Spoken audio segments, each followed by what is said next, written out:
My girlfriend texted, "I befriended your therapist on Facebook, and she told me everything about your sessions. You're more messed up than I thought, LOL." I replied, "Thanks for letting me know." Then I contacted the licensing board with screenshots and filed an ethics complaint. When my ex-therapist's career started crumbling and she revealed who manipulated her.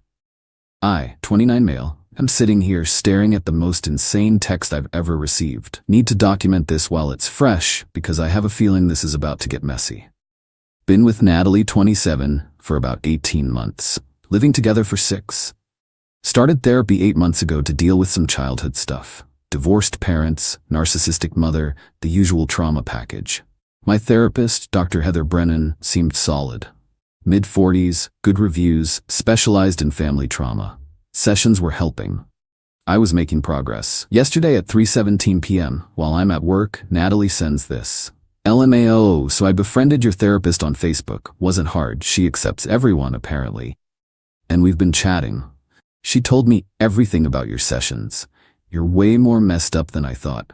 Your mom issues, your trust problems, that thing with your dad. No wonder you're so clingy and paranoid. BW, she agrees you're probably bipolar or something. Maybe get real help? I read it 3 times. My hands were shaking, not from anger, from the violation. Called my office phone to test if I was dreaming. Nope, real. Texted back, "Thanks for letting me know." Natalie, "That's it? You're not mad?" Me, "Why would I be mad? You just gave me evidence." Evidence of what? I didn't respond. Instead, I took screenshots of everything. The text, the timestamp, her basically admitting to manipulating my therapist into violating HIPAA and every ethical boundary that exists. Then I started my research. Dr. Brennan is licensed through our state's Board of Behavioral Sciences. Their website has a whole section on filing complaints. Violations of patient confidentiality, especially through social media, are taken very seriously. Like lose your license seriously. Spent my lunch break documenting everything. Downloaded my invoice history showing I was Dr. Brennan's patient. Grabbed screenshots of her Facebook, public profile, tons of inspirational quotes about trust and safe spaces. Ironic. Found Natalie on her friends list, added just 2 weeks ago. But here's the thing that made my blood boil. I scrolled through their public interactions. Dr. Brennan had been liking Natalie's posts, commenting with hearts on her selfies. There was one exchange. Natalie, so grateful for new friendships with wise women. Likewise, dear. Coffee soon? Would love to chat more about what we discussed. They were meeting in person to discuss my private therapy sessions. Saved everything. Created a folder. Ethical violation evidence. Went back to work like normal. Natalie texted a few more times. "Hello? Why are you being weird? It's not a big deal, I was just curious." "You're overreacting as usual." Didn't respond to any of it. Let her spiral. Got home around 6. Natalie was on the couch, wine glass in hand, trying to look casual. "So we're not going to talk about this?" she said. "Talk about what? You violating my privacy? My therapist breaking federal law? Which part would you like to discuss?" She rolled her eyes. "Don't be so dramatic. I was just looking out for you. I wanted to understand what's wrong with you." "What's wrong with me?" "You know, your issues. Why you're so difficult sometimes." I sat down across from her, calm as possible. "Natalie, what exactly did Dr. Brennan tell you?" She got this smug look. "Everything. Your daddy issues, how you can't trust women because of your mom, that weird thing about feeling responsible for your parents' divorce, the crying sessions, all of it." Each word was another nail in Dr. Brennan's professional coffin. Did she share this over Facebook Messenger or in person? Both. Why? Just curious. Did you happen to save any of those messages? Maybe. Why do you care? I don't. Just wondering. She was getting suspicious now, but also drunk. "You're being weird, Daniel. This is exactly what she said. You get all cold and calculated when you're upset instead of just expressing emotions like a normal person." That's when it hit me. They hadn't just discussed my past. They'd been analyzing my behavior, diagnosing me, planning how to handle me. "How long have you two been talking?" "Like 2 weeks. Since that big fight we had about my ex. I needed perspective." The fight about her ex. When I'd asked her to stop talking to him daily, and she'd called me controlling. When I'd brought it up in therapy. When Dr. Brennan had helped me work through my boundaries. So you befriended my therapist to get ammunition for our relationship arguments? I befriended her to understand you better. But honestly, Daniel, after hearing everything, I don't think this is working. You need serious help, like medication-level help. There it was. Are you breaking up with me? I think I need space to process all this. Dr. Brennan thinks you might have attachment disorders, and honestly, I can't deal with that right now. My therapist was giving my girlfriend relationship advice about me. Okay, when do you want to move out? She looked shocked. Move out? This is my apartment too. Actually, it's not. Lease is in my name. You're month to month. You can't just kick me out. I'm not. I'm asking when you'd like to leave, since you need space. This is exactly what she warned me about. You're being manipulative. I stood up. Natalie, I'm going to stay at a hotel tonight. I'll be back tomorrow afternoon. Please have your decision made by then. Grabbed an overnight bag and left. She was yelling something about emotional manipulation, but I didn't care. From the hotel, I started drafting my complaint to the licensing board. Update 1. 2 weeks later. Holy hell, this exploded in ways I didn't expect. First, the Natalie situation. I came back the next day and she was gone. Cleared out her stuff, left her key, and a note that said, "You need help." Perfect. Made the eviction I was planning unnecessary. She blocked me on everything except Venmo. Guess she was hoping for a security deposit she never paid. I blocked her there too. Now the Dr. Brennan situation.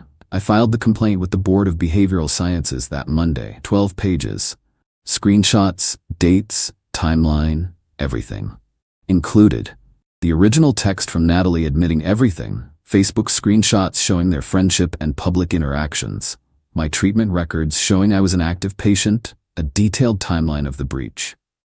The board responded within 48 hours. They take this stuff seriously. Got a call from an investigator, Robert, who sounded like he'd seen some stuff, but this still shocked him. She discussed your sessions over Facebook and met with your girlfriend in person to discuss your treatment? That's what my ex-girlfriend stated, yes. We'll need a formal statement from you. Can you come in Thursday? Went in. Spent 3 hours going through everything. Robert had me write out a detailed statement, asked if I'd be willing to testify if it went to a hearing. Absolutely. One more thing, Robert said.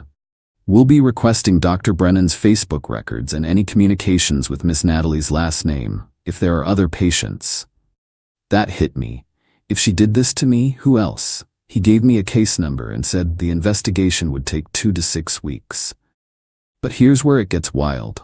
Dr. Brennan must have gotten the notice because she called me that Friday. Called me. I let it go to voicemail. Daniel, this is Dr. Brennan. I'm very concerned about some allegations that have been made. I think there's been a terrible misunderstanding. Please call me back so we can discuss this.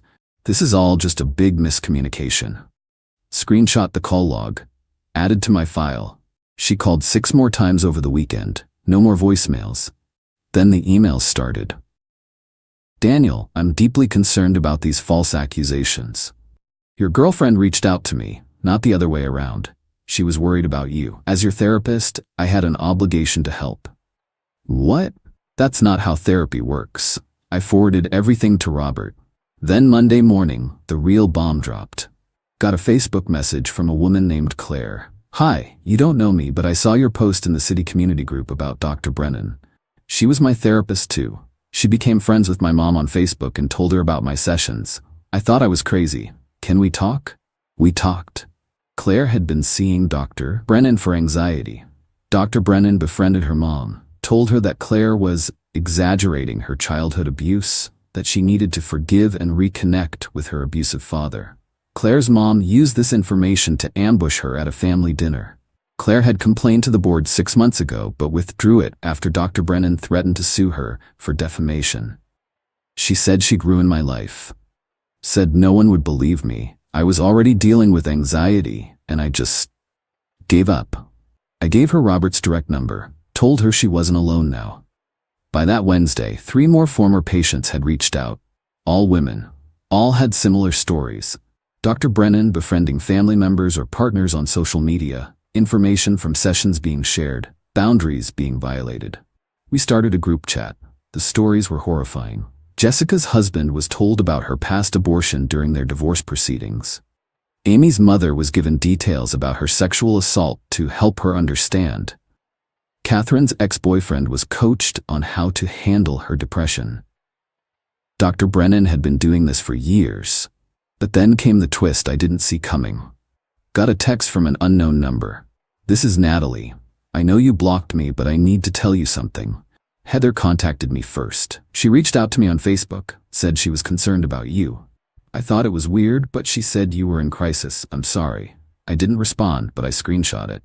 An hour later, another text. She told me you were dangerous, said you had attachment disorders, and she was worried about my safety. She said befriending her was my idea so you wouldn't get suspicious. Daniel, I think she planned this." Now I responded, "Send me everything. Screenshots, messages, all of it." The flood came. Dozens of messages. Dr. Brennan had reached out to Natalie the day after our session about boundaries with the ex. Told her I was showing concerning signs, and as a mandated reporter, she was worried. But it got worse. Dr. Brennan had been coaching Natalie, telling her what to say to trigger me, what buttons to push, how to make me seem unstable. If he gets upset, document it. We might need it for his treatment plan. Try mentioning his mother. See how he reacts. Don't give him space. Push for emotional responses. She was using my girlfriend to gather ammunition for something. The last message from Dr. Brennan to Natalie, sent the day after I filed the complaint. "If anyone asks, you reached out to me first. You were concerned about his mental health. I tried to maintain boundaries, but you were persistent. This is important, Natalie. My career depends on it." Natalie had typed back, "This feels wrong. Dr. Brennan, do you want him to get help or not? Sometimes we have to protect people from themselves." I forwarded everything to Robert immediately. His response was quick. "Come in tomorrow. Bring everything." Update 2, 1 month later. The investigation moved faster than anyone expected. Turns out when 5 patients file similar complaints with documented evidence, the board takes action.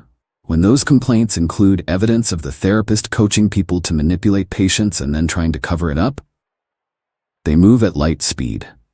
Dr. Brennan was suspended pending investigation within a week of my meeting with Robert. But she didn't go quietly. First, she tried to contact all of us. Emails, calls, even showed up at Claire's work. Claire called the police and got a restraining order. That didn't look good for Dr. Brennan's case.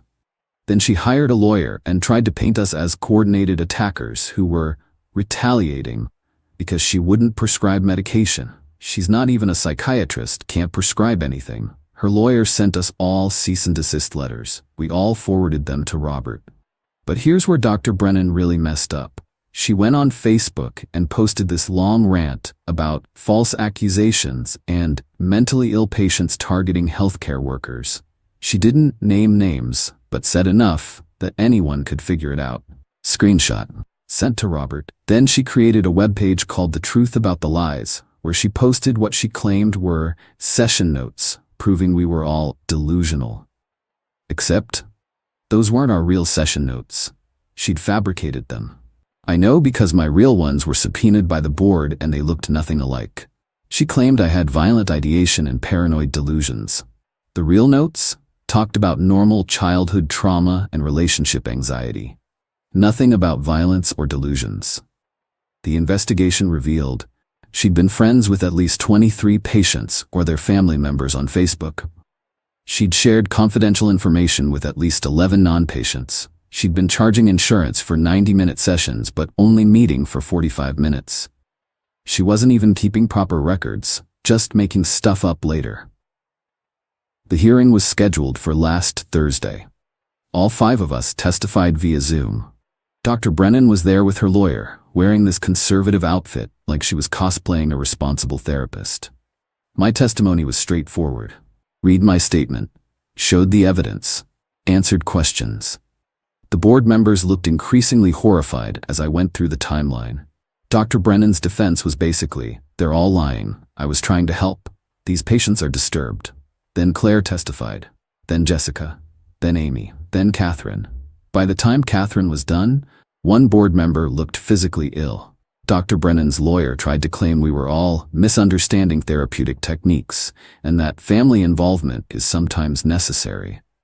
The board chair, an older woman who looked like she'd seen everything, said, "Mr. Peterson, are you suggesting that discussing a patient's sexual assault with their mother via Facebook Messenger is a recognized therapeutic technique?"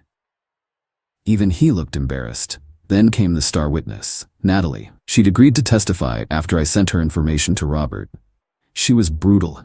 Went through every message, every manipulation, how Dr. Brennan had convinced her I was dangerous when all I'd done was ask for boundaries with an ex. She told me he was going to hurt me, Natalie said.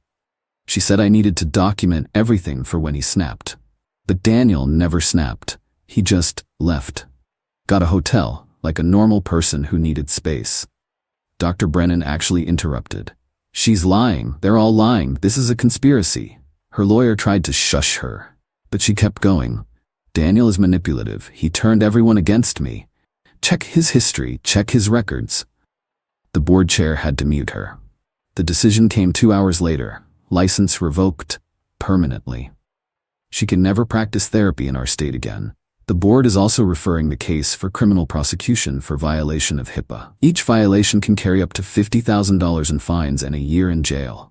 She violated it at least 11 documented times. But the best part?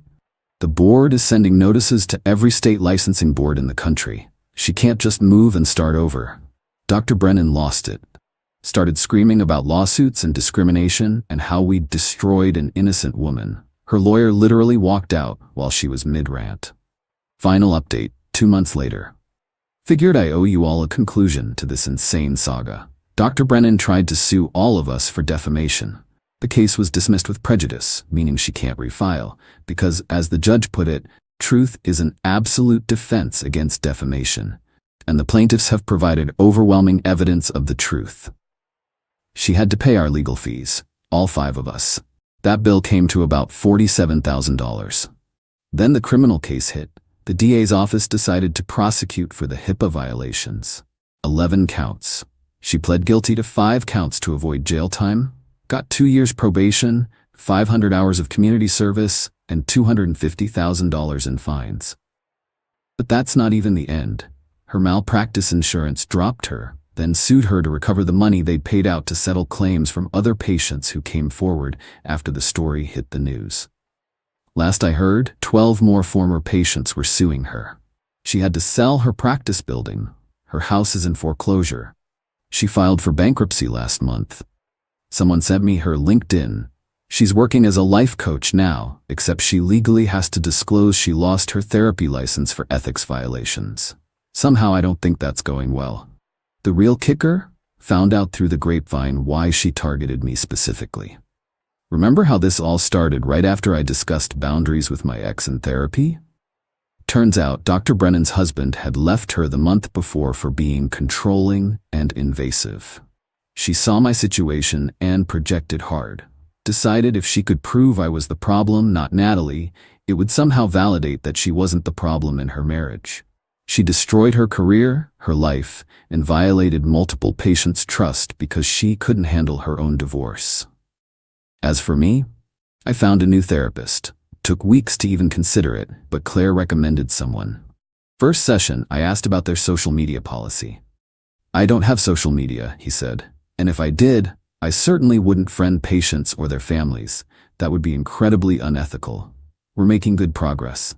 Natalie reached out once more 2 weeks ago. Long apology email. Said she's in therapy herself now with an actual ethical therapist. Said she realizes how messed up everything was. How Dr. Brennan manipulated her insecurities about our relationship. I replied with just, "I hope you find peace." Because I have. It's weird, this whole thing was a massive violation, but it also taught me something. I wasn't crazy. My instincts were right. When something feels wrong, it probably is. And sometimes the best revenge isn't planned or calculated. Sometimes it's just refusing to let someone's violation of your trust go unchallenged. Sometimes it's just doing the right thing and letting the consequences follow. Dr. Brennan destroyed herself. All I did was hand her the rope. To everyone who reached out with similar stories, thank you. We created a support group that meets monthly, virtually.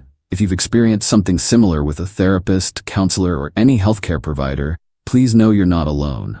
And you're not crazy. Report them. Document everything. Don't let them convince you it's normal. It's not. Edit, since people keep asking, yes, this is real. I've removed some identifying details, but the basics are all true. And no, I'm not sharing the news articles. We've all been through enough without internet sleuths digging up our real names. Edit 2. To the therapists reaching out saying this gives the profession a bad name, you're right to be concerned. But ignoring bad actors makes it worse. Police your own. The number of therapists who apparently knew Dr. Brennan was sketchy, but said nothing is disturbing. Edit 3. Natalie and I are not getting back together. That bridge isn't just burned, it's nuked from orbit. We were both manipulated, but the relationship was clearly not healthy even before Dr. Brennan's interference. Final edit. The 5 of us from the original complaint are considering writing a guide for recognizing and reporting unethical therapy practices.